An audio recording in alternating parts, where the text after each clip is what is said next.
प्यारे विद्यार्थियों, नमस्कार। पिछले पद में हमने पढ़ा था कि किस प्रकार से गोपियां हैं और वो मथुरा को काजल की कोठरी के समान बताती हैं, कैसे कैसे वो व्यंग्य करती हैं। उसी क्रम में हम आगे वाला पद ले रहे हैं और इस पद में जो गोपियां हैं वो कह रही हैं कि अखियां हरि दर्शन की भूखी, कैसे रहें रूप रस राची ये बतियां सोने रूखी, अवधि गनत इकटक मग जोवत तब एति नहीं झुकी, अब इन योग संदेशन उधो अति अकुलानी दुखी, बारक वह मुख फेरी दिखाओ दूही पये पीवत पतुखी, सूर सिकत हटि नाव चलायो ये सरिता है सूखी। प्यारे विद्यार्थियों, इस पद में श्री कृष्ण के प्रति गोपियों की एक निष्ठा और उनकी विरह व्याकुलता वो प्रस्तुत हो रही है। सूरदास की गोपियां कह रही हैं कि हे उद्धव, हमारी जो आंखें हैं वो हरिदर्शन की भूखी हैं, श्री कृष्ण के दर्शनों की भूखी हैं। कैसे रहें, ये कैसे रह सकती हैं? रूप रस राची ये बतियां सोनी रूखी। हे उद्धव, ये तो श्री कृष्ण के रूप रस में ही रची बसी हुई हैं और आपकी जो ये रूखी बातें, रूखी का अर्थ है नीरस, आपकी जो ये नीरस बातें अर्थात निर्गुण परमात्मा का संदेश, ये निर्गुण परमात्मा के संदर्भ में जो आपकी बातें सुन करके जो नीरस हैं वो कैसे रह सकती हैं, क्योंकि ये तो कृष्ण के रंग रूप में रची बची हैं। अवधि गनत इकटक मग जोवत तब एति नहीं झूठी। अवधि गनत यानी कि घड़ी गिनते गिनते, इंतजार करते करते, इकटक मग जोवत, इकटक का अर्थ है टकटकी लगा करके देखना, मग का अर्थ है रास्ता, जोवत का अर्थ है देखना। तब एति, एति का अर्थ है इतनी और झुकी का अर्थ है दुखी। गोपियां कह रही हैं कि जब श्री कृष्ण के आने का हम इंतजार कर रही थी, प्रत्येक घड़ी को हम गिन रही थी, टकटकी लगा करके उसके आने वाले रास्ते की ओर हम देख रही थी, तब भी हमारी जो आंखें हैं इतनी दुखी नहीं हुई जितनी कि अब हुई है। हम इतनी दुखी नहीं हुई जितनी कि उसका इंतजार कर रही थी। अब इन जोग संदेशन उद्धव अति अकुलानी दुखी, परंतु हे उद्धव, तुम्हारा जो ये जोग संदेशन, योग संदेश है, वो हमें बहुत ज्यादा आकुल करता है, व्याकुल करता। अकुलानी का अर्थ है आकुल, व्याकुल, और हमें दुखी करता है। बारक व मुख फेरी दिखाओ दूही पये पीवत पतुकी। हे उद्धव, हम आपसे कह रहे हैं कि एक बार वो है हमें अपना मुख फिर से दिखाए। बारक का मतलब है एक बार, यानी कि श्री कृष्ण हमें फिर से अपने दर्शन दे। दूही पये पीवत पतुकी, दूही का अर्थ होता है दूहना, पये का अर्थ होता है दूध, पीवत का अर्थ है पीना, और पतुकी का अर्थ है पत्तों का जो बर्तन है, यानी कि दोना जिसे कहें हम। यहाँ पर गोपियां कह रही हैं कि हमें उस श्री कृष्ण के दर्शन करवाइए जो हमारे साथ दोने में दूध दूह करके और पिया करता था। इसका भावार्थ है कि वो सरल स्वभाव वाले, वो सादगीपूर्ण ढंग से रहने वाले जो श्री कृष्ण हैं, वो एक बार हमें फिर से अपना मुंह दिखाए, अपने दर्शन दे। आगे वाली जो पंक्ति है उसमें कह रहे हैं कि सूर सिकत हटि नाव चलायो ये सरिता है सूखी। सूरदास की गोपियां कह रही हैं कि सिकत, सिकत का अर्थ होता है रेत, सूखी रेत। जिस प्रकार से सूखी रेत में हठ पूर्वक नाव नहीं चलाया जा सकता, उसी प्रकार से हमारा जो ये हृदय रूपी जो नदी है वो भी सूख गई है। इसमें भी निर्गुण परमात्मा का जो संदेश है वो समाहित नहीं होता, अर्थात हम निर्गुण परमात्मा की भक्ति नहीं कर सकती। हमारे पास तो एक ही मन था और वो मन श्री कृष्ण के साथ चला गया, अर्थात हमारा जो हृदय है उस हृदय में तो श्री कृष्ण बसे हुए हैं, इसलिए तुम्हारा जो निर्गुण परमात्मा है उसकी भक्ति हम करने में समर्थ नहीं है।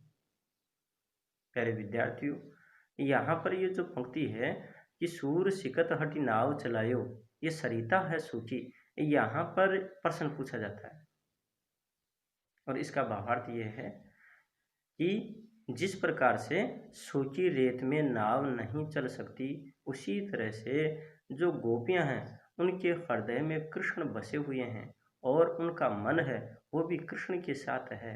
ऐसी स्थिति में किसी अन्य की भक्ति वो नहीं कर सकती।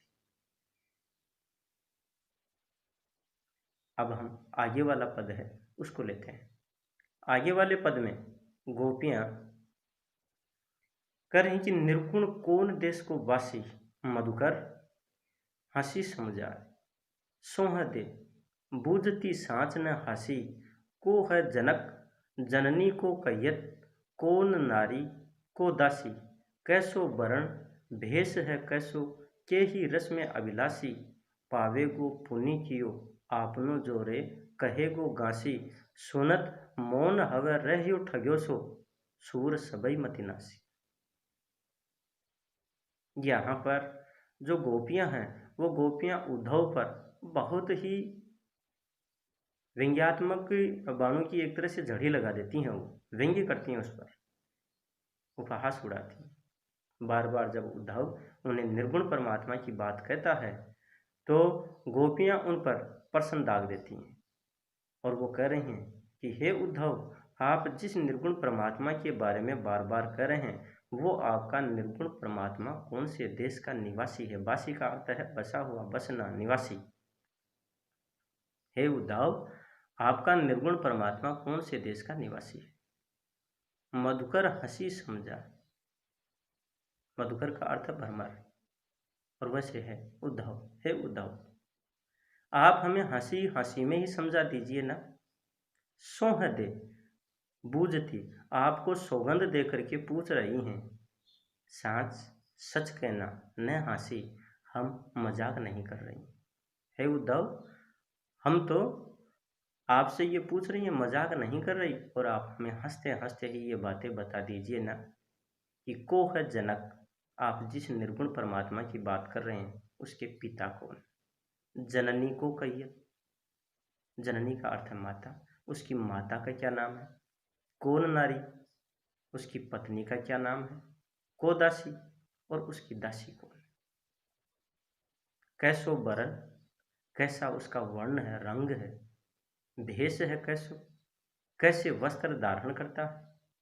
के ही रस में अभिलाषी, और वो कैसे रस का अभिलाषी है, कौन सा रस उसे पसंद है, कौन सी वस्तु उसे सबसे ज्यादा पसंद है। हे उद्धव, पावे को पुण्य कियो आपनो जोरे, कहे गो गासी, गासी का अर्थ है झूठ बोलना। हे उद्धव, अगर आपने झूठ कहा तो आप निश्चित रूप से मान के चलिए कि आप अपने कर्म की सजा भोगेंगे, अर्थात आप पाप के भागीदार हो जाएंगे। इसलिए हमें सच सच बतलाना। और आगे वाली पंक्ति में करें कि सुनत मौन हवे रहियो ठग्यो सो, सूर सबई मति नासी। ऐसा सुन करके जो उद्धव हैं वो मौन हो गए, ठगे से रह गए, और उनकी जो मति है, मति का अर्थ होता है बुद्धि, नासी का अर्थ है नष्ट होना, निष्क्रिय होना, और उनकी जो बुद्धि है वो निष्क्रिय हो गई। कि सूरदास की गोपियों के द्वारा जब इस प्रकार के प्रश्न उद्धव से किए गए तो ऐसी स्थिति में उद्धव मौन हो गया, ठगा सा रह गया, और ऐसा प्रतीत हुआ जैसे कि उनकी बुद्धि निष्क्रिय हो गई हो, अर्थात गोपियों के किसी भी प्रश्न का जवाब अब वो देने की स्थिति में नहीं रहे। प्यारे विद्यार्थियों, यहाँ पर एक पंक्ति आ रही कि सूर सबई मति नासी, ये दो अर्थों में विशेष रूप से मिल जाती है। अगर हम उद्धव के बारे में बात करें तब तो यहाँ पर इसका अर्थ ये हो जाता है कि गोपियों के प्रश्न सुन करके, तर्क सुन करके उद्धव है उसकी बोलती बंद हो जाती है, उसकी बुद्धि है वो निष्क्रिय हो जाती है। परंतु कई जगह पर ऐसी स्थिति भी मिल जाती है जहाँ पर गोपियों के संदर्भ में इस पंक्ति को लिया जाता है। तब उद्धव के बारे में सोचा जाता है कि उद्धव ऐसा मानते हैं, ऐसा सोचते हैं कि इन गोपियों को चाहे कितना ही क्यों ना समझाए, इनकी जो मति है, इनकी जो बुद्धि है, वो नष्ट हो गई। अर्थात उनके द्वारा दिया गया जो उपदेश है, उस उपदेश को वो मानने के पक्ष में नहीं है। परंतु ज़्यादातर यहाँ पर ये उद्धव के संदर्भ में ही बात सटीक बैठती है कि उद्धव की बुद्धि है वो निष्क्रिय हो गई। आगे वाला जो पद है उस पद को हम लेते हैं और इस पद में गोपियों की जो विरह दशा है उसका चित्रण किया गया है कि किस प्रकार से वो कृष्ण के अभाव में तड़पती हैं। तो यहाँ पर इस पद में कहा गया है कि बिनु गोपाल बैरिन बही कुंजें, तब ये लता लगती अति शीतल, अब बही विषम जवाल की पूंजें, बरिता बैती जमुना खग बोलत, बरिता कमल फूले अली गूंजें, पवन पानी गनसार संजीवनी, दधि सुत किरण बानु बही भुंजें, ए उधो कहियो माधव सो विरह कदन करी मारत लूंजें, सूरदास प्रभु को मग जोवत, अखियां बही बरन जो गूंजे।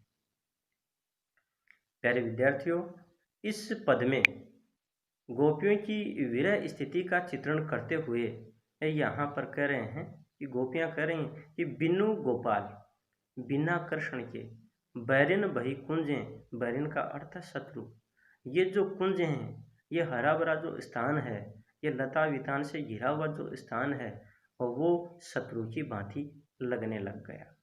अर्थात ये कुंज हैं, वो शत्रु की भांति प्रतीत हो रही। तब ये लता लगती अति शीतल, जब श्री कृष्ण थे उस समय ये जो बेल हैं वो बड़ी शीतलता प्रदान करती थी, शीतलकारी लगती थी।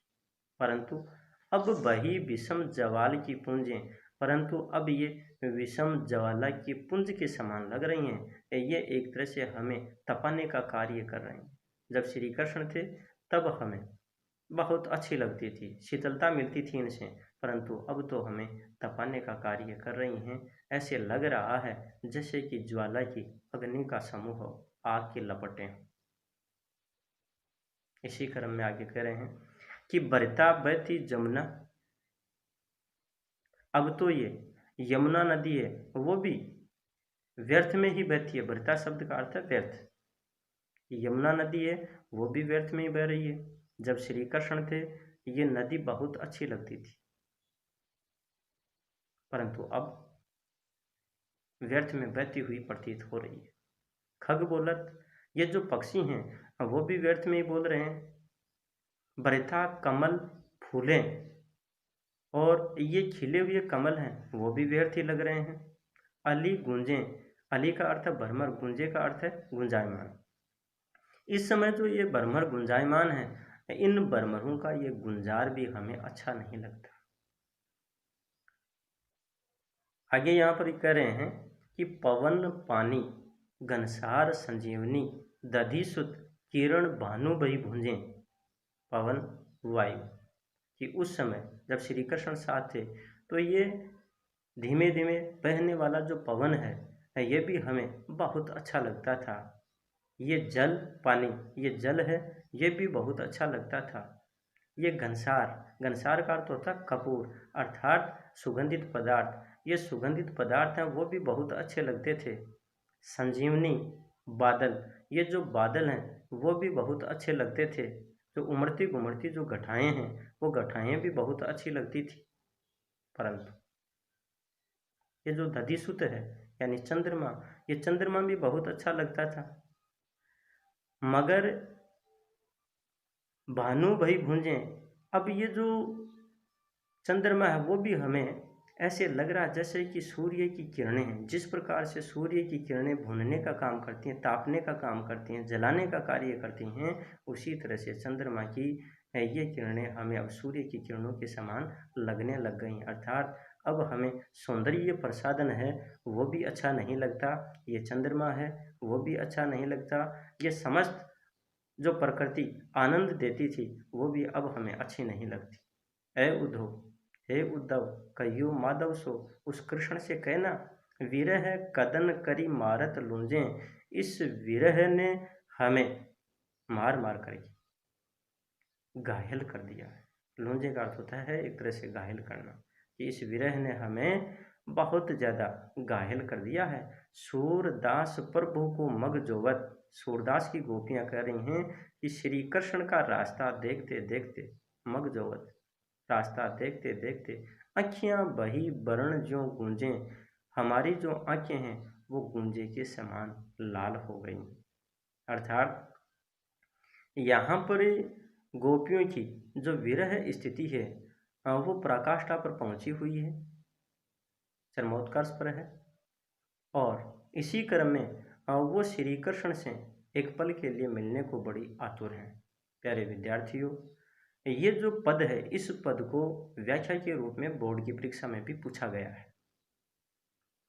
इसमें जगह जगह प्रश्न भी बन रहे हैं, जैसे कि आँखियाँ बही बरन ज्यों गूंजें, इस पंक्ति में प्रश्न किया जा सकता है। इससे पहले भी जो पंक्तियाँ आई हैं उनमें जगह जगह प्रश्न बन रहे हैं, तो इसलिए ध्यानपूर्वक हमें इसको पढ़ने की ज़रूरत है और उन प्रश्नों के जवाब भी अर्थ के माध्यम से अपने को देने का प्रयास करना चाहिए। धन्यवाद।